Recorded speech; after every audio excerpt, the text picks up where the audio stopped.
सुरख सलाम साथियों।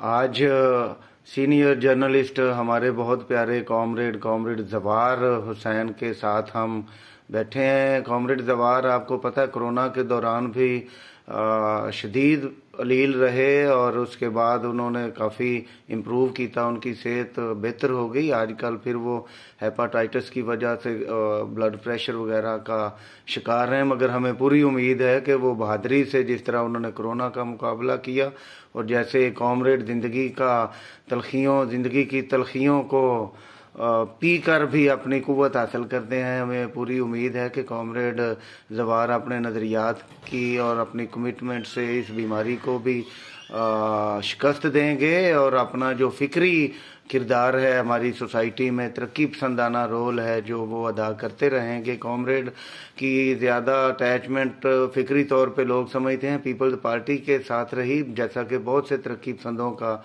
एक ज़माने में रहा, मगर कॉमरेड जहाँ पीपल्स पार्टी पे तनकीद बनती है, ख़ासकर जब वो इक़्तिदार में होते हैं, तो उनके नकादों में भी इन्हीं का पहले नंबरों पे शुमार होता है। तो आज मैं इनके पास हाजिर हुआ तीमारदारी के लिए, तो इनसे एक तफसीली, अगरचे इनकी सेहत इजाज़त नहीं दे रही थी, मगर सच ये है कि जब मैं आया हूँ तो मैं एकदम परेशान था, मगर जो ही हमने सियासत पे बातचीत की तो अब मुझे ऐसे लग रहा है कि जैसे कॉमरेड बिल्कुल सेहतमंद हैं और किसी किस्म की कोई बीमारी का शायबा भी नहीं है। तो एक तो हमारी दुआएं हैं कॉमरेड के लिए और पूरी उम्मीद है कि कॉमरेड बिल्कुल इस बीमारी को भी शिकस्त देंगे, और दूसरा गुफ्तगू के बाद हम इस नतीजे पे पहुंचे कि कुछ बातें आने वाली जो गवर्नमेंट है इनके तजर्बे के मुताबिक जो अबूरी सेटअप है, जैसा कि आप जानते हैं हमेशा पिछले कई सालों से जब अबूरी सेटअप आता है तो वो IMF और वर्ल्ड बैंक के एजेंडे को स्पीडली आगे बढ़ाता है और अवाम दुश्मनी और मुल्क दुश्मनी का एक रोल प्ले करता है। तो इसी हवाले से आज हम बातचीत करते हैं। जी अस्सलाम वालेकुम कॉमरेड जवार, कैसे हैं आप? ठीक ठाक हैं? वालेकुम अस्सलाम। मैं बड़ा मशकूर हूँ आपकी आमद का कि आप मेरी तीमारदारी के लिए तशरीफ़ लाए हैं। वेलकम। तो ये ज़िंदगी का हिस्सा है और हम चूँकि आइडियालॉजिकली फ़िक्री तौर पे मादियत को समझते हैं, इसलिए हम बीमारियों से ख़ाइफ नहीं होते। बस ये है कि मेहनत कश तबका जो है ना, उनके लिए हालात इस कदर मुश्किल हो गए, मैं भी उस तबके में शामिल हूँ कि महंगा इलाज अफोर्ड करना मुश्किल होता है। हम अपने हौसलों से तो ज़िंदा रहते हैं, लेकिन अगर हमारे तबके में से कोई जाता है दुनिया छोड़कर तो वो माली वसाइल उसको ना मिले इलाज के लिए, तो तभी वो दुनिया छोड़ जाता है। एनीहो, मैं आपकी आमद का बहुत ही मुश्किल। वेलकम वेलकम जी कॉमरेड, बहुत दुरुस्त बात की आपने। ये हालात तो वाकई ऐसे हैं कि जो मुतासर करते हैं, इन्हें सिर्फ सूफियाना थाट और हौसले की बुनियाद पर बर्दाश्त नहीं किया जा सकता। इसीलिए हम समझते हैं कि ये हमारी सियासी जदोजहद और फिक्री जदोजहद जारी है कि इस दुनिया को सरमायादाराना तसल्लुत और इस्तेसाली इसकी नेचर से निजात दिलाई जाए। तो कॉमरेड जी बताएं, क्या कहना चाहेंगे आप अभी हमारे जो आने वाले हालात हैं अवाम के खासकर? कॉमरेड, पाकिस्तान के जो हालात हैं ना, वो एक ही पैटर्न पे हमेशा चले हैं, जो पैटर्न है क्लास वाइज तबकाती बुनियादों पे। एक तबका है हुक्मरानी करने वालों का, एक महकूम तबका है हमारी क्लास का जी। तो जो हुक्मरानी करने आते हैं वो बेसिकली अपना झंडा लेकर आते हैं। अगर तो वो मुल्की हुक्मरान हों और तो वो फिर अपनी पॉलिटिकल पार्टीज जो है उनको उनको उनके पॉइंट स्कोरिंग के लिए और उनकी अचीवमेंट के लिए, वोट लेने के लिए, लोगों को अपने पीछे लगाने के लिए वो ऐसे इक़दाम करते दिखाई देते हैं जो उनके ख्याल में आवाम को अट्रैक्ट कर रहे होते हैं। लेकिन अगर आप अबूरी सेटअप पे आए कि केयर टेकर सेटअप जो आता है, जो दो तरह की शिक्के हैं आइन में, एक 60 दिन की है और एक 90 दिन की है। तो वो उन दिनों में आकर बेसिकली वो एजेंडा कंप्लीट करते हैं जो सियासी जमातें अपने दौर में नहीं कर सकती थी। ये चूँकि तीसरी गवर्नमेंट कंटिन्यूटी के साथ आएगी, डेमोक्रेसी के हवाले से, पार्लियामेंट के हवाले से, तो ये कोशिश यही करेंगे कि जो हमने सख्त इक़दाम नहीं किए इन्होंने किए भी नहीं है, अभी बहुत कुछ करना है इन्होंने, तो वो छोड़ा हुआ है केयर टेकर गवर्नमेंट पे। अभी हमारा खून चूसना बाकी है, अभी मेहनत कश तबके की जान निकालना बाकी है, उनसे रोज़गार छीन तो लिया है, लेकिन उनको मज़ीद गुरबत के नीचे की ज़िंदगी में धकेलने के लिए बहुत कुछ हो रहा है, और वो सिर्फ IMF की खुशनुदी के लिए। मेरा ये ख्याल है कि पूरी सेटअप में अगर बाज़ाहिर पॉलिटिकल चेहरे होंगे भी, लेकिन वो उनका एजेंडा जो हमेशा ही होता है वो IMF का एजेंडा ही होता है, आलमी मालियाती इदारों का एजेंडा होता है, जिसमें उन्होंने उन पॉलिसीज़ को नाफज करना है जिससे उनको एक ऐसा कर्ज खोर मुल्क मिल जाए जो उनको माल लौटाता रहे और हम उन्हीं से लेकर उन्हीं को देते रहें। ये उनका एक निज़ाम है जो जिसे वो IMF या मालियाती इदारे जो है वो अमदाद का नाम देते हैं, सपोर्ट का नाम देते हैं। हालांकि हम अपना कर्जा उतारने के लिए भी कर्जा लेते हैं, हमारी मैशियत की ये हालत है। तो मैं ये समझता हूँ कि हमेशा की तरह जैसे पहले कभी पाकिस्तान में मेहनत कश तबके के लिए कभी भी कोई ऐसी बात नहीं हुई जिससे उसको खुशहाली मिल सके या मिलने के इम्कानात हो, तो ऐसा ही अब होने वाला है। कॉमरेड जी, आप आज के जर्नलिज्म पे भी थोड़ी सी बात करें, आपकी तो फील्ड है ना। जी पूछिए जर्नलिज्म के हवाले से। वही मैं ये कहना चाह रहा हूँ कि क्या आज कोई अवामी मसाइल को उजागर करने वाले या जो इस मुल्क के जेन्युइन मसाइल हैं उनके हवाले से कोई तहकीकी सहाफ़त करने वाले लोग क्या आज़ादी से कर सकते हैं या इम्कानात हैं? आज़ादी सहाफ़त के हवाले से कहते हैं आप? जी। अच्छा देखिए, आज़ादी सहाफ़त को भी अगर आप देखें तो ये सहाफ़त की आज़ादी तो मालकान के लिए होती है। ठीक है। हमारे जैसा वर्कर जो है, कारकुन सहाफ़ी जो होता है, वो अगर डेथ भी उसकी हो जाए तो उसकी सिंगल कॉलम में ख़बर छपती है। हालांकि उस अखबार में उसने 4 या 5 दाइयाँ दी होती हैं, उसको 4-5 लाइनें भी नहीं मिलती कि वो दुनिया छोड़कर चला गया।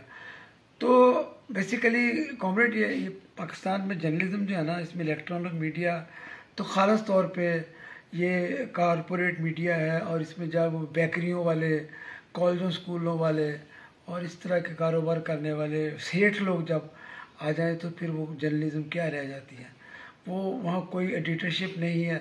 अब अगर प्रिंट मीडिया की तरफ आ जाएं तो प्रिंट मीडिया को इतना कुचल दिया गया है, जो 2-4 अखबार थे। मैं डॉन का नाम लेकर आपको बता देता हूँ कि डॉन अखबार को पिछले गुज़श्ता जो गवर्नमेंट थी मियाँ नवाज शरीफ की, उसी दौर में उसको ख़त्म करने के लिए इतनी उसकी हालत ख़राब की गई कि उसका कैंट के एरिए में अखबार जाना बंद हो गया कि इवन कि दाखिल नहीं हो सकता था। हाकर के पास अगर डॉन अखबार होता था तो उसको जाने नहीं देते थे, उन्होंने बाइकआउट किया हुआ था। उसके बाद फिर पॉलिसियाँ ऐसी अपनाई, डॉन सबसे अच्छा सैलरी पेयर था, लेकिन उसने भी अपने मुलाजमीन का कट भी किया, डाउन साइजिंग भी की, तनख्वाहें भी कम की। तो जर्नलिज्म जो है ये तो अब अगर आप एज प्रोफेशनल जर्नलिस्ट देखें तो वो जो ज़माना था वेज वार्ड का मिलना, तनख्वाहें मिलना, अब वैसा नहीं है। अब तो बेसिकली जर्नलिस्ट जो है वो एक मजदूरी करता है, कलम का मजदूर है वो, और वहाँ भी वो इतनी कम तनख्वाह उसको दी जाती है कि वो अपनी ज़ाती ज़िंदगी भी अच्छी तरह नहीं उससे गुजार सकता, लेकिन उसने अपनी पूरी जो तनख्वाह उसको मिलती है उसमें अपनी फैमिली के साथ गुजारा करना होता है, किराए का घर में, बच्चों की फीसें, बच्चों मेडिकल, सारा कुछ। तो सहाफ़त के हालात आज़ादी के हवाले से मैंने बता दिया कि वो सेठों की आज़ादी है और जो वर्कर्स के हालात हैं, लेकिन इन सब में अहम बात जो है कॉमरेड, हमने ये देखना है कि पाकिस्तान में आवाम की जो जर्नलिज्म है शायद एक आध बार हुई है। एक तो जब अमरोज़ था, पाकिस्तान टाइम्स था और मशरिक़ का ज़माना था, तो उस ज़माने में मासिस की सहाफ़त होती थी, उनको जगह मिलती थी, उनके मसाइल उजागर किए जाते थे। उसके बाद जब से ये एक कॉरपोरेट सिस्टम आया है, मार्केटिंग का सिलसिला आया है, तो अखबारात जो हैं टीवी चैनल्स की तरफ वो भी अब फोकस टारगेट देखते हैं कि हमारा अखबार किस क्लास के पास जाएगा। अब मासेस का तो कोई अखबार भी नहीं है जिसमें आम आदमी की खबर छप जाए। किसी ट्रेड यूनियन की खबर नहीं छापेंगे, कोई हुकूमत के ख़िलाफ़ मुजाहरा होगा ट्रेड यूनियन के हवाले से, उस पर एक लाइन नहीं लिखने देंगे। और वो खुद साख्ता सेंसरशिप जो है, सेल्फ सेंसरशिप जिसको कहते हैं, वो एडिटरों को सिखा दी जाती है। तो आवाम की सहाफ़त तो कहीं भी नहीं हो रही। और जो हमारे जैसे कुछ चंद दोस्त थे, उनके हालात भी इतने ख़राब हो चुके हैं कि वो अब जर्नलिज्म प्रोफेशन से ही आउट होते जा रहे हैं। तो जो आने वाली नस्ल है वो जर्नलिज्म जो करती है वो पब्लिक मफाद के लिए नहीं करती, उसका मकसद होता है पावर लेना। चूँकि जब वो देखते हैं कि माइक में कितनी पावर है और स्क्रीन में कितनी पावर है, तो फिर वो अपनी पावर लेने के लिए मास कम्युनिकेशन करते हैं, पढ़ते हैं, जॉब करते हैं। लेकिन इसमें एक मैं पॉजिटिव चीज़ जो है ना उसका जिक्र ज़रूर करूँगा, चूँकि हर शर में से खैर निकलना होता है और चीज़ों का जो इर्तिका है उसमें अच्छी चीज़ें भी आती हैं, पुरानी बुरी चीज़ें भी आती हैं। तो इस आज के दौर की जर्नलिज्म जो है ये डिजिटल जर्नलिज्म है। इसमें एक पॉजिटिव चीज़ ये आई है कि सिटीज़न जर्नलिज्म जो है ना वो बड़ा फ़रोग पा रही है। और सिटीज़न जर्नलिज्म से मुराद ये है, मसलन जब आपके पास कैमरा है, आप मेरी तीमारदारी के लिए आए हैं, आपने कैमरे को खोला, मेरा इंटरव्यू कर लिया, मुझसे बातचीत कर ली, हमने अवाम के बारे में गुफ्तगू कर ली। इसी तरह आप देखिए कि कई छोटा सा वाक़या होता है, छोटी सी जगह, गुमनाम सी जगह पे वो वीडियो जुल्म की हो, वो बच्चियों को जैसे मारा गया था डांस करने पे, उसके बाद और बेशुमार ऐसे वाक़यात जो सिर्फ वीडियो वायरल होने से वो हुक्मरानों तक पहुँचे और उनको फिर कुछ शर्म आई और करते वो भी वक्ती तौर पे ही हैं, राय अम्मा मगर बने मजबूर हो जाते हैं, किसी हद तक हो जाते हैं। तो ये जो शहरी सहाफ़त है ना, सिटीज़न जर्नलिज्म, ये एक बड़ा पॉजिटिव स्टेप है। और मैं समझता हूँ कि अगर इसमें कमी है कि एडिटोरियल के बगैर ये होती है, इसका चेक एंड बैलेंस नहीं है कोई भी, जो जिसकी मेंटालिटी है। और इसमें ज़्यादातर लोग जो होते हैं, माफ़ी चाहता हूँ, उनकी मेंटालिटी जो है वो पॉलिटिकल शौर नहीं होता, बिल्कुल सही वो मेंटली तौर पे अर्बन कल्चर में भी चीज़ों को समझ नहीं रहे होते। वो बजाय इल्म फैलाने के, इंफॉर्मेशन देने के, वो जहालत देते हैं। इसलिए दोनों पहलू हैं साथ। लेकिन हम चूँकि बतौर मार्क्सिस्ट रजायत पसंद होते हैं, तो मैं ये समझता हूँ कि ये इसमें खैर ही खैर है। एक वक्त ऐसा आएगा कि ये जो डिजिटल जर्नलिज्म है, इसी में से जर्नलिज्म की एक ऐसी शक्ल निकलेगी जिसमें हमारी अगली नस्ल जो है उनको अच्छी जॉब्स मिलेंगी। बहुत शुक्रिया कॉमरेड। एक बात और आपकी बातों से निकली, वो ये, मुझे तो वाकई बहुत अच्छा एक तरह से वो आपने फ़र्क बताया कि ये जो हमें कहते हैं कि आज़ादी सहाफ़त, तो आज़ादी सहाफ़त आपने बताया कारकुनान के लिए और मीडिया औसत के मालकान के लिए अलग अलग मानी रखती है। ये बड़ा अहम नुक्ता आपने उठाया और ये बिल्कुल ठीक कहा आपने कि ये भी कलम के मज़दूरों की जो हालात हैं वो उन्हें अलग से देखना चाहिए। बहरहाल जो अहम बात आपने की वो इमरोज़ का एक रेफरेंस दिया कि कैसे पाकिस्तान में तरक्की पसंदों के अखबारात को छीना गया, जब्त किया गया, बंद किया गया और फिर यहाँ रुजत पसंदी और मल्टीनेशनल और कारपोरेट जो इजारादारी थी उसको फ़रोग दिया गया। तो इस हवाले से थोड़ा सा मुझे ये इमरोज़ वगैरह और जो 1900 जो हमारे साथी थे, कॉमरेड क्या नाम था उनका, इमरोज़ को डोनेट भी उन्होंने, मियाँ इफ्तिखारुद्दीन साहब, और वो पूरी जो एक जनरेशन थी और वो जो एक पूरा जैसे फैज़ अहमद फैज़ भी एडिटर रहे और वो सारा उसको किस तरह से एक साइड लाइन किया गया और उसकी रिप्लेस किस चीज़ ने की, इस पे थोड़ी सी, और उसके असरात समाज पे जो हैं वो ज़रा ज़रूर बताइए। बड़ा अच्छा क्वेश्चन, लंबा है लेकिन कॉमरेड इसमें ऐसा है कि कोई भी चीज़ जब मंजर आम पे आती है तो उसके पीछे इर्तिका जो होता है ना, उसकी जो डेवलपमेंट है वो हो रही होती है, वो फिर अमली शक्ल में सामने आ जाती है। तो सब कॉन्टिनेंट में या दुनिया के तमाम मुल्कों में यहाँ जर्नलिज्म ने फ़रोग पाया है। तो जर्नलिस्ट जो थे ना पहले वो अदीब होते थे, अदीब जो थे वो सहाफ़ी बने थे जी। तो उसके बाद जैसे आप स्टेज अदाकार या टीवी अदाकार फिल्म एक्टर बन जाते हैं, यानी उनकी डेवलपमेंट हो जाती है, उनकी इम्प्रूवमेंट हो जाती है।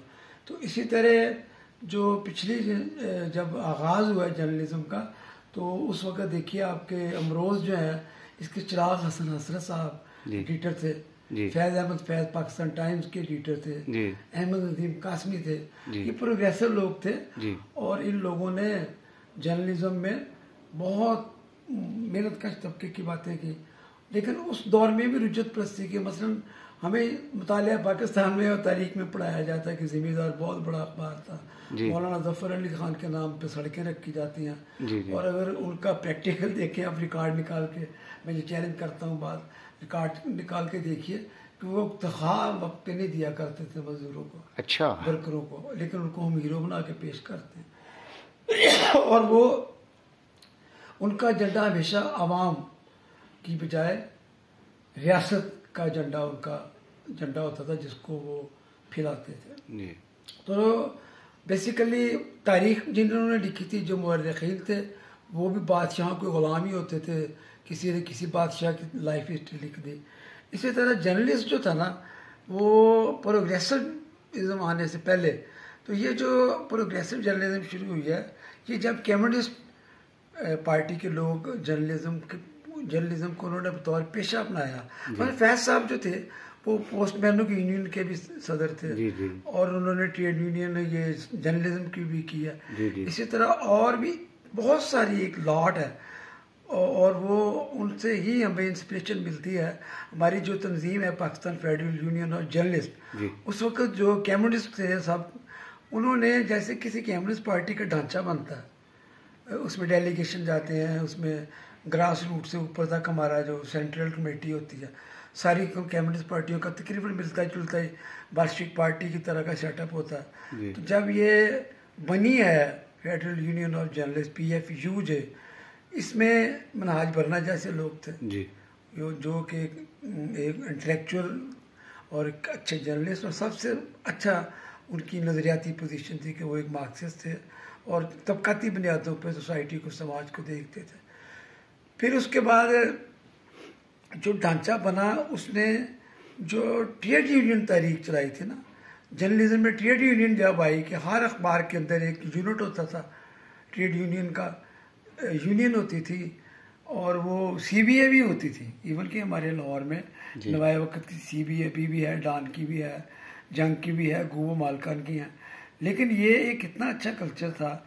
फिर उन लोगों ने PFU जे के प्लेटफॉर्म पे बरना साहब ने, IA रहमान साहब ने, हुसैन नकी साहब ने, अब्दुल हमीद छापरा साहब ने, उसके बाद कराची के बेशुमार लोगों के नाम मेरे जहन में इस वक्त नहीं आ रहे, उन लोगों ने मेहनत कश तबके ना सिर्फ आज़ादी सहाफ़त को बुलंद रखा, उन्होंने जो कारकुन सहाफ़ी थे उनके लिए भी काम किया। मतलब किसी को जॉब से निकालते थे उसके लिए लड़ाई लड़ते थे, और उनका जो एक ट्रेड यूनियन के हवाले से हक है वो हक दिलाए। फिर एक कानून साजी करवाई गई कि वेज अवार्ड बनाया जाए, जिसके मुताबिक हर साल हालात के मुताबिक तनख्वाह जो है वो तयन की जाए। तो उसमें आप अंदाज़ा कीजिए कि जब वेज बोर्ड 7वां या 8वां था, आखिरी डान में आप अंदाज़ा कीजिए कि जिन कारकुनों को वेज अवार्ड के हवाले से सैलरीज मिलती हैं वो लाखों, मतलब एक PN की 1 लाख रुपए सैलरी होगी वेज अवार्ड में जी।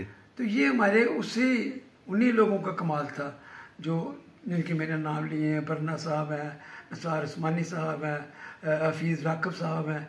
इन लोगों ने ऐसी ट्रेड यूनियन की थी कि ना तो ये बिके थे, निसार उस्मानी जो थे वो इतने दलेर सहाफ़ी थे कि वो एक डान में थे, एक शर्ट होती थी उनकी, वो धोकर पहनते थे रोज़ाना, एक पैंट थी। तो ज़ियाल हक जो था वो एक प्रेस कॉन्फ्रेंस में उनको निसार उस्मानी को टीज़ करने के लिए ढूंढा करता था कि ये मुझे मिले तो मैं इसको टीज़ करूं। इसी तरह लाहौर एयरपोर्ट पे उसने तंज किया कि तुम्हारे पास एक गंदी मंदी सी शर्ट पहन के आ जाते हो, क्या है तुम्हारी ताकत। उसने कहा कि हम अगर चाहें जर्नलिस्ट तो एक दिन में तेरी हुकूमत गिरा सकते हैं, काल की हड़ताल देकर, हड़ताल की कॉल देकर सॉरी, और अखबारात में अगर हम एक मुहिम चला दें तो तू एक दिन का मेहमान है, चंद घंटों का मेहमान। तो जो इस तरह चैलेंज कर देते थे जालिम तरीन हुक्मरानों को, तो ये छोटी सी बात तो नहीं थी, उनको मराहत की ऑफर भी थी, उनको सरकारी मराहत भी मिल सकती थी, वजारतें भी मिल सकती थी। तो आज का दौर तो कतई तौर पे मुख्तलिफ है, लेकिन मैं जो आपको बातें बता रहा हूँ बज़ाहिर ये रोमांटिकिज्म की बातें लगती हैं या ख्वाब लगते हैं, लेकिन मैं 35 साल जर्नलिज्म में मुझे भी हो गए हैं, उन साथीज़ा के साथ वक्त भी गुजारा है जो जद्दोजहद में जेलों में गए हैं। फिर उसके बाद देखिए इसकी सबसे बड़ी मिसाल जो है वो 77 की आज़ादी सहाफ़त की और रोज़गार की तहरीक थी, रोज़नामा मसावात की। रोज़नामा मसावात पीपल्स पार्टी का अखबार था जी। तो वो जब ज़ियाला का मार्शल्ला आया मसावात ने, फिर ज़ाहिर के भुट्टो की मलकियत था वो अखबार, तो उसने वैसे भी मसावात अवाम का फेवरेट अखबार था। तो अली जाफर जैदी साहब भी रहे हैं उसमें जी? अली जाफर जैदी साहब भी रहे और शायद वो भी रहे हैं, हाँ रहे हैं, मुन्नू भाई भी और बड़े बड़े नाम उसमें बहुत बड़े सब मसावात में थे, ये सब मसावात का कैडर है। और ये पहले कैडर था ये उसका अमरोज का, पाकिस्तान टाइम्स का, आज़ाद का जी। ये फिर मसावात में आए। तो ये लाहौर में मिंट कुबरी रोड पे गुलिस्तान सिनेमा के साथ दफ्तर हुआ करता था मसावात का, वहाँ से रोज़ाना गिरफ्तारियाँ होती थी और पाकिस्तान की, सिर्फ पाकिस्तान की तारीख नहीं पूरी दुनिया की तारीख में 4 सहाफ़ियों को कोड़े लगे। अच्छा जी, पूरी दुनिया की तारीख में? पूरी दुनिया की तारीख में ज़िया के दौर में। उसमें खावर नईम हाशमी थे लाहौर के जी। उसके बाद अभी नासिर जैदी साहब माशाल्लाह हयात हैं, और 1 साल पहले वो हमारे मरकज़ी सेक्रेटरी जनरल इलेक्ट हुए थे। उसके बाद इकबाल बुखारी थे और अभी रिसेंटली डेथ हो गई है सऊद खान साहब की। तो ये चारों लोग हमारे जर्नलिज्म के हीरो भी हैं। इन लोगों ने अपनी कमिटमेंट भी निभाई, कोड़े भी खाए, लेकिन उसके नतीजे में ये हुआ कि अखबार तो बंद बहाल नहीं हो सका, लेकिन किसी हद तक जो कारकुन थे उनको रिलीफ मिल गई। फिर अभी आपने जो जिक्र किया ये लोग फिर जंग में जाना शुरू हो गए। जंग आपको याद होगा कि जब लॉन्च हुआ तो उस वक्त वो लेफ्ट का अखबार लगता था। तो अखबारी जो तारीख़ है अखबारी सहाफ़त की और जर्नलिस्टों की, वो तो एक बड़ी ही जद्दोजहद की तारीख़ है, और अगर उसे हम अपनी कम्युनिस्ट पार्टी के साथ जोड़ कर देखें तो बेसिकली ये मज़दूर तारीख़, मेहनत कशों की, सहाफ़ी मेहनत कशों की तारीख़ की होती थी, वो एक तरह की तबक़ाती तारीख़ की होती थी। और फिर एक ये कि 77 की जो तारीख़ थी उसमें मेहनत कश भी आते थे, मजदूर भी आते थे, साथ तालिब इल्म भी आते थे, फ़नकार भी आते थे। वो एक बहुत बड़ी तारीख़ बनी थी। तो ऐसी मिसाल कम मिलती है यकजहती की, लेकिन उस वक्त चूँकि एक आइडियालॉजी थी, आइडियालॉजी के साथ लोग जुड़े थे। PFUJ की भी आइडियालॉजी थी, आज़ादी सहाफ़त, 2 पॉइंट थे उसके, और रोज़गार का तहफ़्फ़ुज़, और सैलरी जो है वो उतनी मिले ताकि उसका अच्छा गुजारा हो सके। फिर उसके लिए वेज वार्ड आया। अच्छा, इसके साथ एक और खूबसूरत बात उन लोगों ने ये की, चूँकि वो एक मार्क्सी नुक्ता नज़र रखते थे, तो बरना साहब ने फिर नेशनल एक कन्फेडरेशन बनाई थी,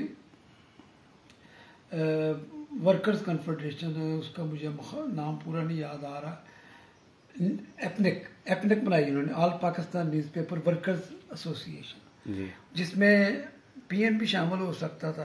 क्योंकि ये जो PFUJ या UJ जो हैं, इनमें सिर्फ वो मेंबर हो सकता है जो रोज़गार कमाता है कलम से लिखकर, बाकी टेक्नीशियन वगैरह इसमें नहीं आ सकते। तो बरना साहब ने उनके लिए भी एक तंजीम बनाई एपनिक के नाम से, all Pakistan newspaper workers confederation. तो वो प्रेस के लोगों के लिए, इवन राइट्स के लिए लड़ते थे, या उस प्लेटफॉर्म पे अपने की बात कर रहा हूँ। लेकिन ज़ियाल हक ने फिर इनको नाकाम करने के लिए इनके 2 ग्रुप बना दिए। एक दस्तूर ग्रुप बना दिया जिसमें हमेशा की तरह रुजत प्लस गवर्नमेंट को सपोर्ट देने के लिए जमात इस्लामी का कंधा मौजूद था। तो वो रशीद साहब थे, वो जनाब जमात इस्लामी के, उन्होंने ये हमारी जो बरना ग्रुप जो था PFUJ का, उसके मुकाबले में एक दस्तूर ग्रुप बना लिया। उसी दिन से चल रहा है बरना और दस्तूर। बरना में अब चूँकि अब ये सहाफ़ियों की तंजीमें ऐसी थी कि ये अगर यकजहती के साथ रहें तो मज़दूर तरीक़ों पे इसके बड़े अच्छे असरात मुरतब होते हैं। उन्होंने सबसे पहले ख़त्म ही इसको किया हुक्मरानों ने। और आजकल के जो मालकान हैं वो ना तो एग्रीमेंट लेटर देते हैं, ना वो मरने के बाद ग्रेजुएटी फंड देते हैं, ना कोई और सिलसिला जो अखबारों का रूल्स के मुताबिक था वो सारा ख़त्म किए जा रहे हैं। नवाए वक़्त ने छांटियाँ की हैं, जंग ने की हैं। तो जर्नलिज़म में आप तारीख़ के बारे में पूछ रहे थे, लेकिन मैंने फिर मेहनत कशों की तरफ ले आया। तो जर्नलिज़म की तारीख़ जो है हमारी वो काबिल फ़ख्र है, बहुत अच्छी है, लेकिन जो मुतालिया पाकिस्तान में और निसाब में पढ़ाई जाती है वो सारा झूठ पढ़ाया जाता है। कॉमरेड जी, थोड़ा सा वेज अवार्ड के बारे भी सुनने वालों को बता दें, क्योंकि हमारे मेहनत कश होते हैं अक्सर सुनने वाले जिनके पास हमारी वीडियोस जाती हैं। तो वेज अवार्ड जो इनकी तनख्वाहें वगैरह साफियों की क्या है वो ज़रा। जी, वेज अवार्ड कॉमरेड एक्चुअली अदारा जो है ना वो अपने एम्प्लॉयज़ के कार्ड्स जारी करता है, नाम जारी करता है, ये हमारे एम्प्लॉयज़ हैं। ठीक है। वो फिर गवर्नमेंट ने अनाउंस की होती है जी वेज अवार्ड के हवाले से कि सब एडिटर की इतनी तनख्वाह। ठीक है। अखबार की कैटेगरी होती है, A category, B category, C category. उसमें A कैटेगरी के वेज अवार्ड की एडिटर की तनख्वाह ज़्यादा होगी, ठीक है, B की कम होगी, तो वो फिर देनी पड़ती है उनको। अगर नहीं देते थे तो वो एक ट्राइब्यूनल बना होता है, ठीक है, अभी भी काम कर रहा है, ठीक है, वो वर्कर वहाँ पहुँच जाते थे, ठीक है, जी हमारी सैलरी वेज अवार्ड के मुताबिक नहीं दी जा रही, और वर्करों की लीडरशिप जाती थी PFUJ की, ठीक है, यूजे जाती थी, हमारी यूनियन ऑफ जर्नलिस्ट जाती थी। तो वो इतनी मजबूत तहरीक थी, वो एक मॉडल था किसी भी अदारे में चलाने का। तो वेज अवार्ड जो है ये साल इसका रिव्यू होता था, साल बाद 2 साल बाद। मैं इसमें थोड़ी सी वजाहत कर दूं कि वेज अवार्ड पे सबसे ज़्यादा इम्प्लीमेंट जो अच्छा हुआ वो जुल्फ़िकार अली भुट्टो के दौर में हुआ था। तो उसके बाद फिर ज़िया हक ने तो जर्नलिज्म ख़त्म करने के लिए जो उनके पास था वो भी छीन लिया। लेकिन अच्छे अदारे जो थे ना, डान था, जंग था, बड़े अदारे जो थे, इन लोगों ने फिर भी वेज अवार्ड के मुताबिक सैलरियाँ देते रहे हैं। वेज अवार्ड एक मैकेनिज्म तय हुआ था कारकुन सहाफ़ियों का, मालकान का, हुकूमत की वसात, ठीक है, उसमें अगर वायलेशन करते थे मालकान तो गवर्नमेंट एक्शन लेती, ठीक है, इसलिए उसकी बहुत अहमियत है। एक कॉमरेडी सवाल मुझे और बस मुख्तसरन उसका बता दीजिए।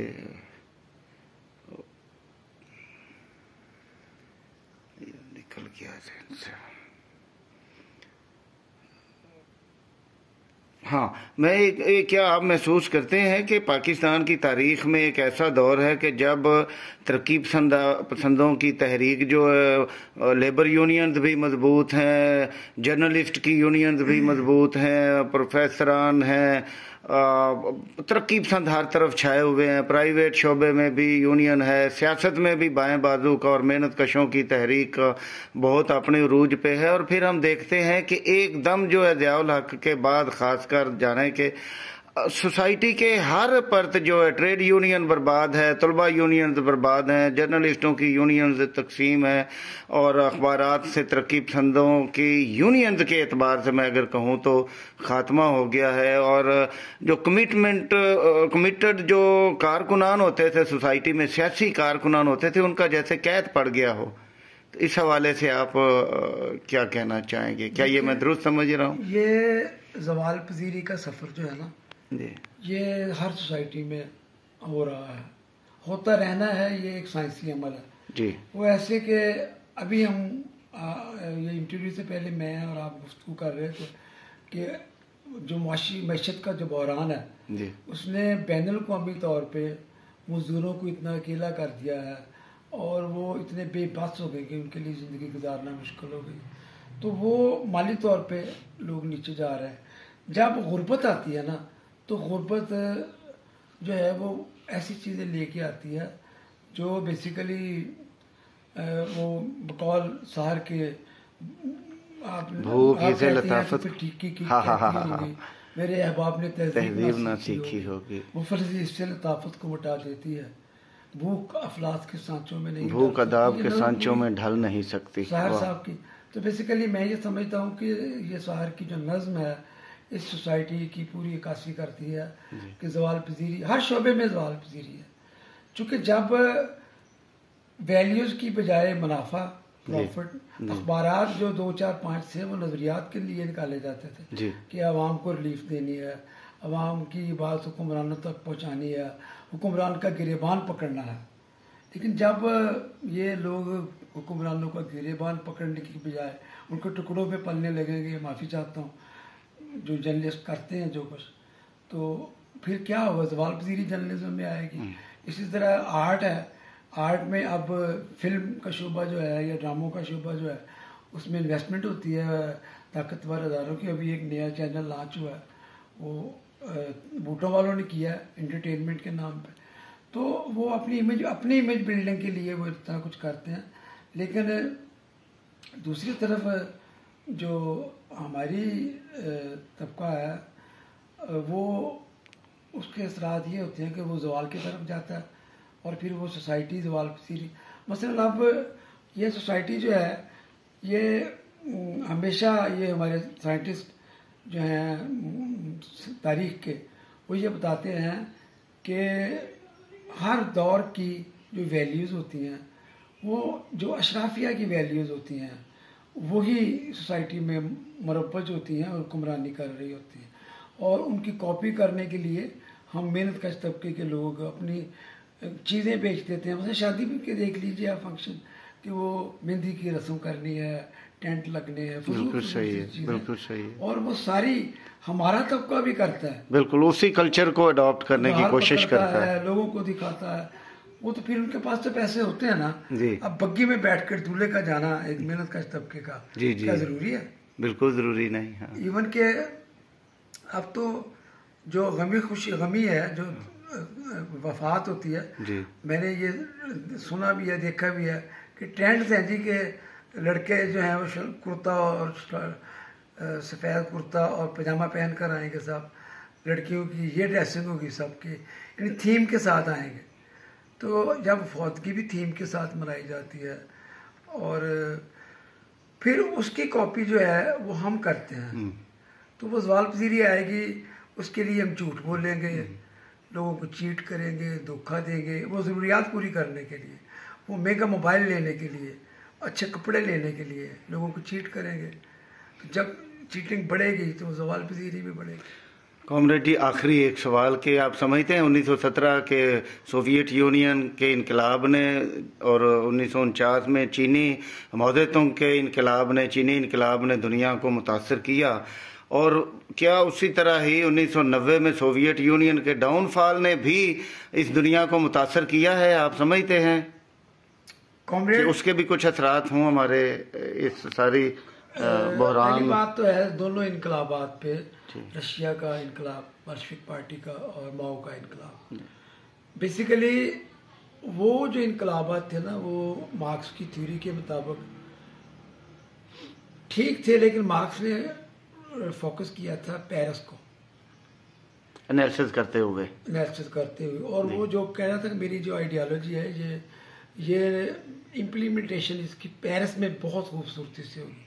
फिर वो जर्मनी को करार देता था कि मेरा फेवरेट है, उसमें अगर ये मेरी फ़िलासफ़ी को इम्प्लीमेंट किया जाएगा तो उसमें बड़े अच्छे रिजल्ट मिलेंगे। लेकिन फिर भी ये लेनिन का कमाल था, उसकी क़यादत का कमाल था कि उसने एक पसमानदा तरीन मुल्क, यहाँ पे इंडस्ट्री ना होने के बराबर थी, किसानों का मुल्क था, वहाँ पे एक जदीद इनकलाब मेहनत कश तबके का।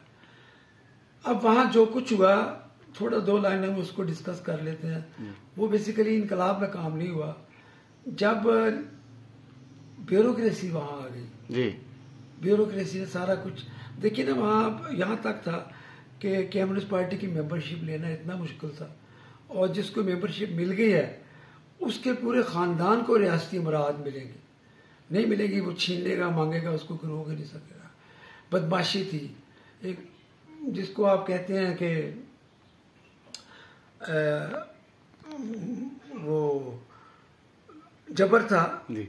और वो बड़ा लोगों ने बहुत दुख देखे उसमें, और उसमें जब बात ही नहीं करने दी जाएगी, लोग ना सियासी पर्चा छप सकता है हुक्मरान पार्टी के हवाले से। उस वक़्त का जो रशियन हुक्मरान थे उनकी पॉलिसियाँ, प्लान पॉलिसी अच्छी है। तरमीम पसंदी के बाद की आप बात कर रहे हैं जी, तरमीम पसंदी जब से शुरू हुई रशिया में, सोवियत यूनियन में, उनकी जो शुरुआत बहुत अच्छी थी। जी जी। पहला 5 साल उनका जो दौर था वो अमेरिका से भी ज़्यादा बेहतर था जी। कामयाबी के हवाले से। लेकिन उसके बाद फिर जब आहिस्ता आहिस्ता ब्यूरोक्रेसी का होल्ड हो गया, और मैं इसमें माजरत के साथ ये दोस्त एतराज़ करते हैं, मैं उस लड़ाई में नहीं जाऊंगा स्टालिन की, ट्रॉट्स्की की, हमें वो लड़ाइयाँ माजी का हिस्सा हैं। लेकिन उन दोनों के जो सियासी तजादात थे उसके भी रूस के इनकलाब के बाद के हालात पे असरात मरतब हुए हैं। ये ठीक कह रहे हैं आप। कौन गलत था कौन सही था मैं ये नहीं कहूँगा कि ट्रॉट्स्की गलत था या स्टालिन गलत था। एनी हो, अब आ जाए ये आप इनकलाब 1990 के बाद जो हमारी आपने जो मंजर कशी की कि हम जवाल पजीर हैं, तो मैंने कहा कि ये क्या इसमें सोवियत यूनियन के जैसे उस लहरों का ख़त्म हो जाने का भी कोई रोल है?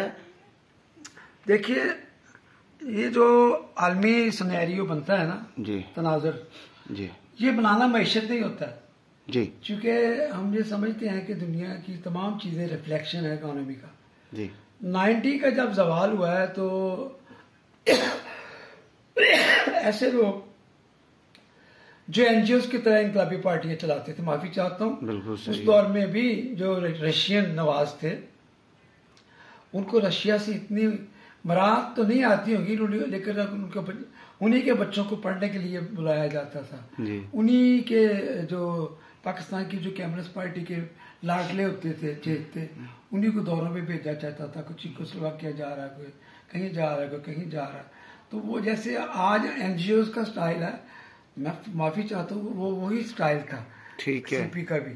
ठीक इन है। लोगों ने यहाँ आवाम में तो काम नहीं किया, लेकिन ये ख्वाब देखते थे विंटर पैलेस के, इनकलाब के, लेकिन वो नहीं आ सकता था। अब 90 के बाद जब ये क्लैब हुआ है तो बजाय हालात को समझने के कि वो क्लैब की वजह क्या थी, जी, ये लोग एनजीओ की ओर में चले गए, क्योंकि उनका तो धंधा था। माफी दोस्त हैं नाराज होंगे, धंधा था पर धंधा था। वो कम्युनिस्ट पार्टी की जदोजहद भी धंधा थी जी। तो वही धंधा वो एनजीओ में ले गए। वो गिनती के लोग हैं, लेकिन अब नीचे जो हमारे जैसे वर्कर्स थे उन पे जो बीती है, उनके जो ख्वाब टूटे हैं। मैं आपको अपनी बात बताता हूँ कि हम 1 माह तक शॉक्ड रहे थे, हमें समझ नहीं आ रही थी ये क्या है। और जो हमारे उस्ताद थे वो इतने रुचत परस्त थे, ऑर्थोडॉक्स कम्युनिस्ट थे और रशिया से माल पानी खाने वाले। वो हमें कहते थे जो भी हुआ ठीक हुआ, जो भी हुआ ठीक हुआ। तो अब हम ये भी एक्सेप्ट नहीं करते थे कि भाई ये जो भी हुआ ठीक हुआ, लेकिन इसके पीछे मरकत जो है उसको, बल्कि मैं ऑन द रिकॉर्ड लाना चाहता हूँ लाइलपुर में कि हमने लेफ्ट की एक पार्टी थी जिसका मैं ऑब्जर्वर किसी से जाया करता था, मेंबर नहीं था, मेंबर बनाते नहीं थे वो।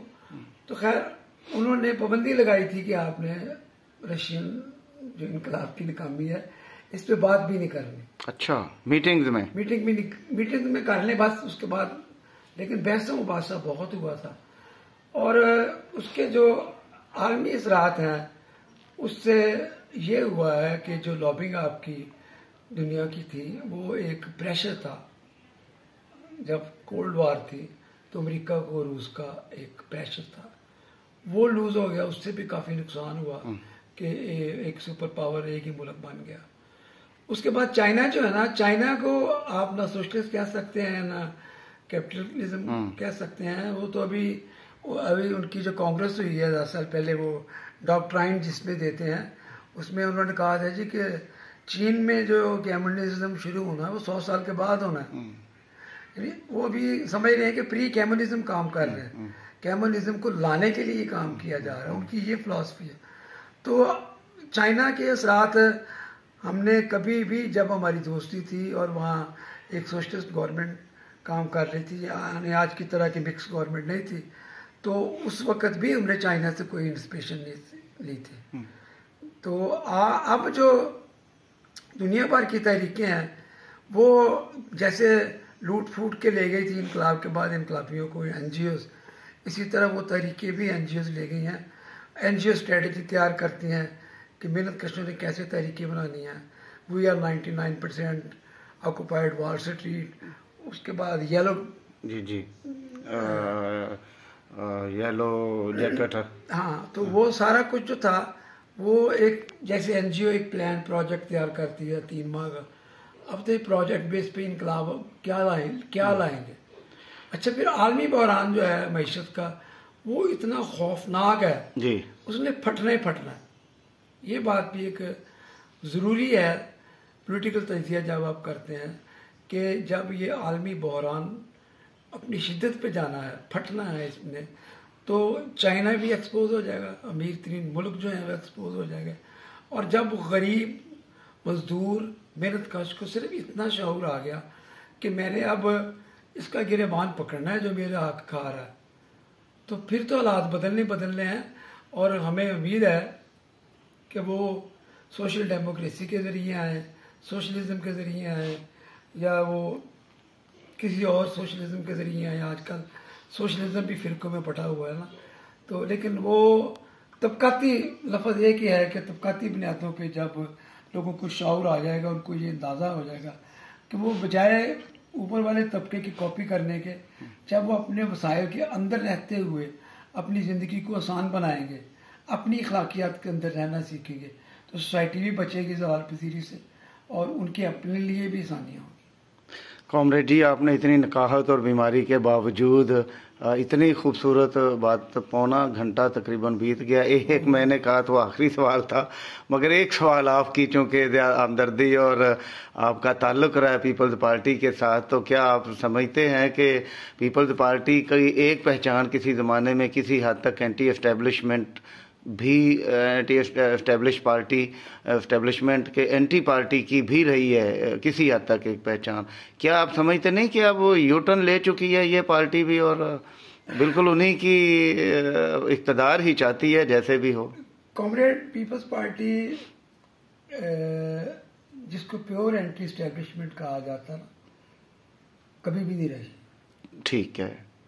जुल्फ़िकार अली भुट्टो के दौर में जो रिफॉर्म्स हुई थी जी, वो एक तरह का स्टेटस को तोड़ दिया था जी, मिलों को नेशनलाइज करना, मजदूरों के हकूक देना, ये सारा छीना गया था। उसको आप किसी हद तक, मैं इनकलाब उसको भी नहीं कहता, ठीक है, ठीक है, मैं उसको रिफॉर्म्स कहता हूँ। ठीक है। तो बाकी उसके बाद पीपल्स पार्टी ने तो ऐसी रिफॉर्म्स भी नहीं की मेहनत कश तबके के लिए, ठीक है, जिसको आप इज्तिमाई तौर पे मेहनत कश तबके के लिए रिफॉर्म दुरुस्त है। लेकिन पीपल्स पार्टी की सिर्फ एक जो पहचान है या एक उसको इमेज जो बाकी लोगों से बेहतर बनाती है, एक तो वो डेमोक्रेटिक है जी, दूसरा जो आइन है उससे वो कभी आउट नहीं होती, भले वो स्टैब्लिशमेंट को सपोर्ट ही देगी लेकिन आइन के अंदर रहते हुए देगी। ठीक है। काफ लीग की तरह आइन से बाहर जा करने देगी कि जी हम तो इसको 10-12 वर्दी के साथ इलेक्ट करेंगे, खुली छूट नहीं होगी। अच्छा, फिर उसके बाद आप देख लीजिए कि पीपल्स पार्टी में जो आवाज़ें हैं माइनॉरिटीज़ की, मेहनत कश तबके की, सेकुलर जो उनका है, सेकुलर में, बिल्कुल, और उनका विजन पीपल्स पार्टी का जो है ना, चूँकि वो कैडर है उनके पास पिछली कम्युनिस्ट पार्टी का बाकियात मौजूद हैं अभी भी, तो बिलावल की तरबियत भी अच्छी हुई है, बिलावल साहब एक मताला भी है।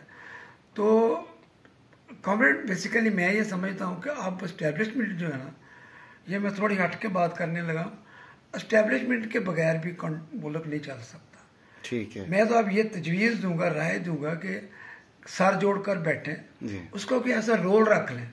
अच्छा, ठीक है। हालांकि तो रखा भी है, वो कौंसिल बनाई है, नेशनल कौंसिल, लेकिन कोई ऐसा वो तो रोल खुद ही ले लेते हैं ना अपना। लेकिन रोल वो सियासी तो मांगते नहीं है, रोल तो वो मुआशी मांगते हैं। दलिया उनका बिके, ड्रामे उनके बिके, फिल्में उनकी बिके और NLC उनकी चले। यानी अब ये जो ज़राई इनकलाब का नारा लगाया है, जो ज़रायत में आना है, ये सारे पैसे फौज को मिलने हैं, वो तो यही चाहते हैं। और जब उनको एक इलेक्टेड प्राइम मिनिस्टर कह देता है जनाब आप हाफिज साहब आप हैं, आइए हाफिज साहब आपने ये सारा कुछ किया, तो वहाँ फिर क्या आप एस्टेब्लिशमेंट के से दूर जाने की बात करेंगे।